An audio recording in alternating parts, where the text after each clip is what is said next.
Yes, सबसे पहले अंकित का पढ़ लेते हैं, फिर सुमित्रा के बारे में, ठीक है। इस काम बंद करता हूँ। अब ध्यान होना चाहिए मेरी तरफ, ठीक है। पहले कुछ कॉन्सेप्ट में समझा देता हूँ, उनको समझ लो, और फिर अपने कोई क्वेरी है, कुछ पूछना है तो उसको पूछ लेना, ठीक है। यस, आज स्कूल में सर ने पढ़ाया था लेसन, हाँ पढ़ाया था। लोकतंत्र के बारे में कुछ न कुछ बता रहे थे ना। क्या बता रहे थे? जनता का शासन ऐसा कुछ बोल रहे थे, मैंने सुना था। लाइन टू लाइन रीड करवा रहे थे। हाँ, तेरे को पढ़ाया, समझ में आ गया? क्या बताया था सर ने? समझ में नहीं आया, पर बच्चों को खड़ा करके पढ़ा रहे थे। फिर भी समझ आया कि नहीं आया? बता। ये पढ़ाया था लोकतंत्र क्या है, कि मतलब वो वाक्य बोल रहे हैं वो बताया, लोकतंत्र की परिभाषा बताई। चलो, अब मैं ना इस पूरे लेसन की समरी इस क्लास में बता रहा हूँ, तो सुन लेना, ठीक है। डिस्कशन क्लास की जैसे अपन डिस्कस करते हुए टॉपिक को यहाँ पे पढ़ेंगे, ठीक है। सबसे पहला बिंदु आता है लोकतंत्र क्या होता है। कोई प्रश्न पूछता है तो इसका स्पष्ट जवाब हमारे पास होना चाहिए। दूसरा क्वेश्चन आता है हमारे सामने, लोकतंत्र क्यों है, इसका भी स्पष्ट जवाब हमें आना चाहिए। समझ गया मेरी बात कि नहीं? अब हम बात करते हैं लोकतंत्र के बारे में। तो लोकतंत्र से संबंधित एक डिबेट तुम्हारे इस बुक में दे रखी है, जिसे एक मैडम और बहुत से बच्चे इसके बारे में डिस्कस कर रहे थे। उसमें से भी हमने कुछ हाईलाइट पार्ट निकाले, तो उनके बारे में हम बात करते हैं। यहाँ पे जिसे ये टीचर और स्टूडेंट डिस्कस कर रहे थे, लोकतंत्र की ज़रूरत क्यों होती है। लोकतंत्र की ज़रूरत ठीक है, परिभाषा जानने की क्या ज़रूरत है, परिभाषा नहीं जानेंगे तो भी चलेगा लोकतंत्र। तो ऐसे कुछ डिस्कशन यहाँ पे हो रहे थे। एक स्टूडेंट ने बोला था कि परिभाषा तो मेरे को पता है। टीचर ने पूछा बताओ, तो उसने बताई कि लोगों के लिए, लोगों की और लोगों के द्वारा चलने वाला शासन व्यवस्था क्या कहलाती है?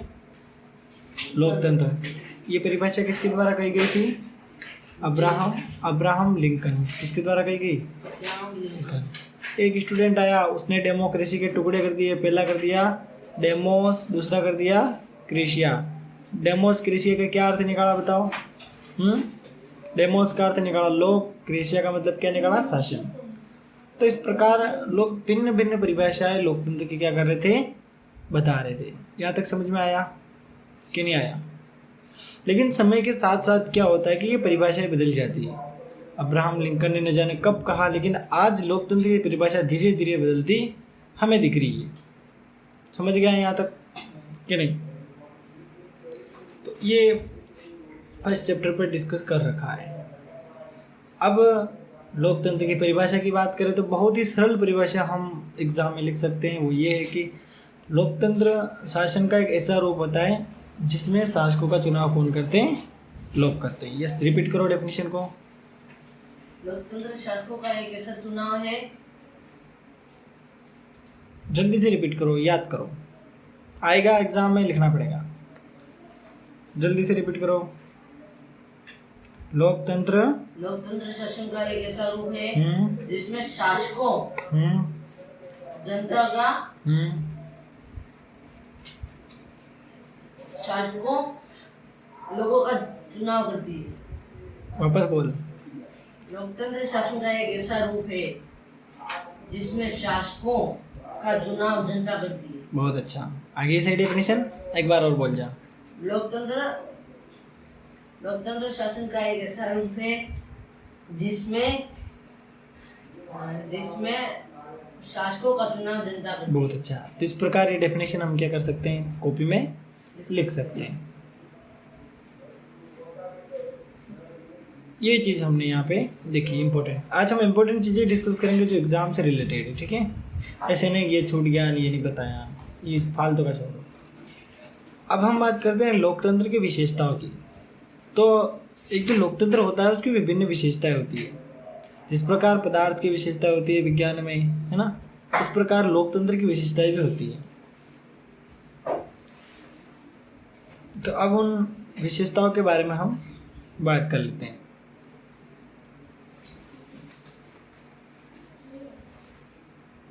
सबसे पहली जो विशेषता हमारे सामने निकल कर आती है, सुनना ध्यान से, साथ साथ ही याद कर लेना। पहली जो विशेषता है वो है लोकतंत्र में अंतिम निर्णय लेने की शक्ति लोगों द्वारा चुने हुए प्रतिनिधियों के पास होनी चाहिए। बिल्कुल सही बात है कि नहीं बात है, बताओ मेरे को। सही बात है। लोकतंत्र में अंतिम निर्णय ये यानी पॉइंट है 4 वही। हाँ, सुन ले, सिर्फ सुनना है बस, सब किताब में नहीं मिल रहा है तो सुन ले, बस सुनेगा तो याद हो जाएगा। लोकतंत्र में अंतिम निर्णय लेने की शक्ति लोगों द्वारा चुने हुए प्रतिनिधियों के पास होनी चाहिए, यानी कि वे प्रतिनिधि जिनको हम चुनते हैं वो अंतिम डिसीजन लें, है ना। ये चीज़ें याद रह जाएगा कि नहीं। अब कैसे, जैसे हम जैसे नॉर्मली वोट देते जाते हैं अपने नेता को, हम क्या कर लेते हैं, यहाँ से चुन लेते हैं। तो हमारे लिए अगर अच्छे डिसीजन वो लेता है तो बहुत अच्छी बात है, हमारा डेवलपमेंट यदि वो करता है तो बहुत अच्छी बात है। इस प्रकार की बात यहाँ पे कही गई है।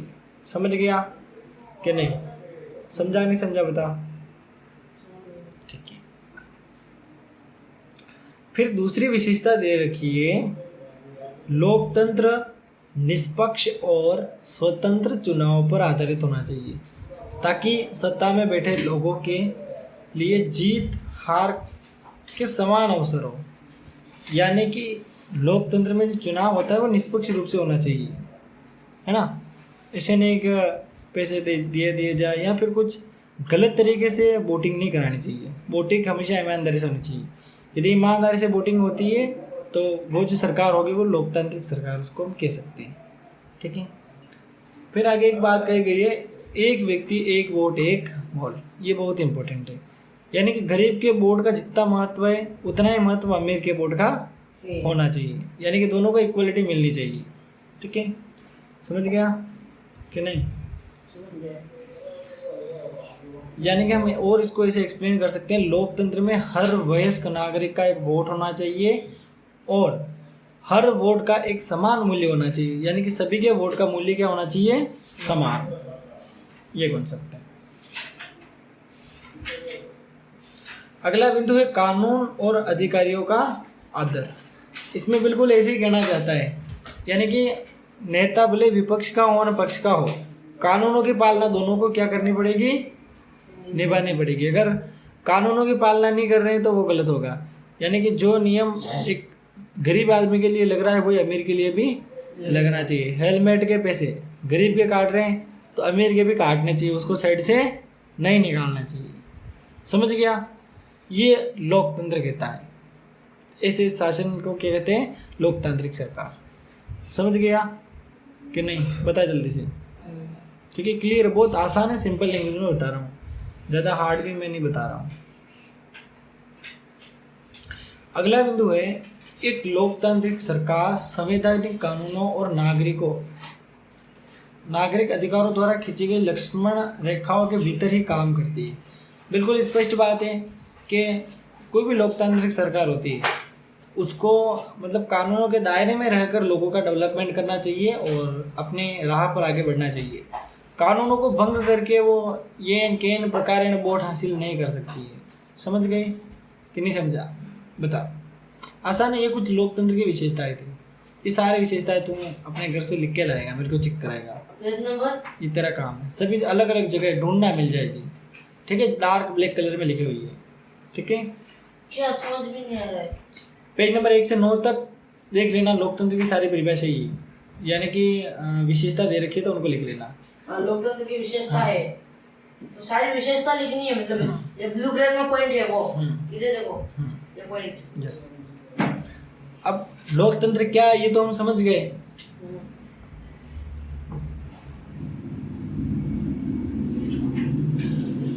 लोकतंत्र शासन का एक ऐसा रूप है जिसमें क्या होता है?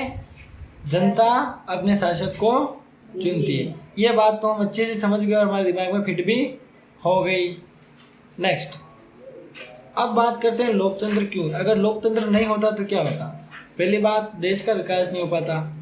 दूसरी बात, लोगों की तानाशाही बढ़ जाती, लोगों को समानता नहीं मिल पाती। प्रत्येक तरीके से लोगों को समानता नहीं मिल पाती, कहीं ना कहीं उनको समस्याओं का सामना करना पड़ता। ठीक है,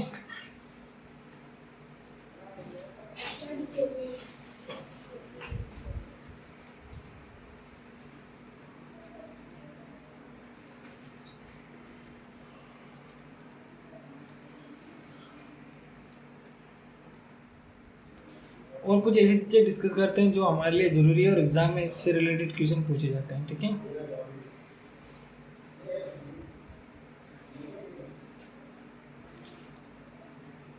बाकी बेसिक चीज़ें हम सारे पढ़ चुके हैं प्रीवियस क्लासेस में। ठीक है, अब देश का शासन लोकतांत्रिक रूप से चलाना अच्छा रहता है। उसका रीज़न ये है कि इसमें सभी को समान अवसर मिलते हैं और जिसमें गुण होते हैं वो आदमी आगे आ जाता है और जिसमें अवगुण होते हैं वो पीछे चला जाता है। ठीक है, किसी आदमी ने 1 साल अच्छा काम किया है, 4 साल कुछ नहीं किया है, लोगों को पता लग जाता है, अगली बार उसका पत्ता कट्टे, उसको नहीं आना देंगे, लोग आने नहीं देंगे, उसको पीछे धकेल देंगे, भग जा। तो ये एक अच्छी बेहतर विशेषता है, बहुत ही मस्त विशेषता है लोकतंत्र की। यानी कि कोई सरपंच ही बनाए तो उसकी रिस्पॉन्सिबिलिटी बन जाती है कि भाई मेरे को गांव वालों के लिए कुछ ना कुछ करना है, नहीं करेगा तो अगली बार उसका नंबर कट। इसको ऐसे हम समझ सकते हैं। ठीक है कि नहीं? इस प्रकार अच्छे अच्छे डिसीजन जो बड़े बड़े लोग होते हैं वो हमारे लिए ले लेते हैं, हमारे फायदे के डिसीजन क्या करते हैं, लेते हैं। लोकतंत्र नागरिकों का सम्मान बढ़ाता है। किससे? नेताजी कितने बड़े होते हैं तो वोट से पहले घर पे आते हैं, बोलते हैं वोट आपन दीजो, बोलते हैं नहीं बोलते हैं? तो ये नागरिकों का सम्मान हुआ है। वो भले कितने बड़े लेकिन वोट मांगने के लिए कितने नम्र होकर बोल रहे हैं। और ऐसा अक्सर तुमने देखा होगा, कई जगह ये चीज़ें देखी जाती है। बहुत सारे पगे पड़ते हैं। हाँ, और एक चीज़ और है इसमें, लोग बहुत सी गलतियाँ करते हैं। ठीक है, उन गलतियों को ठीक करने का अवसर भी उनको मिल जाता है। इसको हम ऐसे समझ सकते हैं, जिससे हमने किसी को सरपंच बनाया, ठीक है, फर्स्ट के 2 साल में उसने कुछ डेवलपमेंट किया ही नहीं, फिर उसको ऐसा हुआ यार साला 3 साल बाद क्या है, इसे सोचेगा यार चुनाव है, चुनाव में मेरे को चाहिए वोट, लोग देंगे नहीं, अब मैं क्या करूं। फिर वो क्या करेगा, हाँ भाई साहब आपकी समस्या बताओ, आपके बताओ, ऐसे सबके डेवलपमेंट करेगा या उन चीज़ों को मुहैया कराएगा, उन सुविधाओं को क्या करेगा, उपलब्ध कराएगा। इस प्रकार क्या करेंगे, और यार बुनियाद आदमी बढ़िया काम कर रहा है, वोट किन्हें देना, उसी को देना। समझ सकते हैं इसे? आसान है क्या कठिन है? बहुत आसान है। यस, इसे याद रखना और यही चीज़ें हमें अपने पेपर में लिखनी रहेगी जो आज बोल रहा हूँ। ठीक है, यानी कि लोकतंत्र में हम सभी लोगों को एक साथ लेके चलते हैं। और बात कर लेते हैं, और इसमें ज़्यादा कुछ काम की चीज़ है नहीं है। अभी जो मैंने चीज़ बताई है ये चीज़ हमारे लिए बहुत ही इम्पोर्टेंट है और इसी से संबंधित प्रश्न पूछे जाते हैं, जिससे लोकतंत्र की परिभाषा हो गई, लोकतंत्र की विशेषताएं हो गई, और लोकतंत्र हमारे देश के लिए क्यों महत्वपूर्ण है, ऐसे प्रश्नों के जवाब हमें आने चाहिए। ठीक है, लोकतंत्र में सभी नागरिकों की सक्रिय भागीदारी हमें चाहिए होती है। सक्रिय भागीदारी यदि लोगों की हमें मिल जाती है तो बहुत अच्छा फायदा हमें रहता है, और लोकतांत्रिक सरकार एकदम प्रॉपरली क्या करती है, अपना काम कर लेती है। ठीक है, कल हम ई नोट से और इस लेसन के अभी हाईलाइटेड पॉइंट है उनको डिस्कस कर लेंगे, ताकि उनको तो अपनी कॉपी में उतार ले, याद कर ले, एग्जाम से हिसाब से अपनी बेस्ट तैयारी हो जाएगी। ठीक है सर, इसमें से प्रश्न छटा देना 8-10 साइंस में से छटा है पहले बार के। नहीं, इसमें नहीं चटाऊंगा, वो अपन जैसे जैसे पढ़ते जाएंगे ना क्वेश्चन मिलते जाएंगे। अभी के लिए बस इस लेसन को ज़्यादा से ज़्यादा रीडिंग करो, रीडिंग करोगे तो बाद में समस्याएं नहीं आएगी। बाकी जैसे जैसे मेरी डेली की बातों को तुम नकारते जा रहे हो वैसे वैसे समस्याएं बढ़ती जाएगी, और जब समस्या बढ़ेगी फिर पता लगेगा कि यार सर ने सही बोला था, और उस समय तुम्हारे हाथ में कुछ नहीं होगा।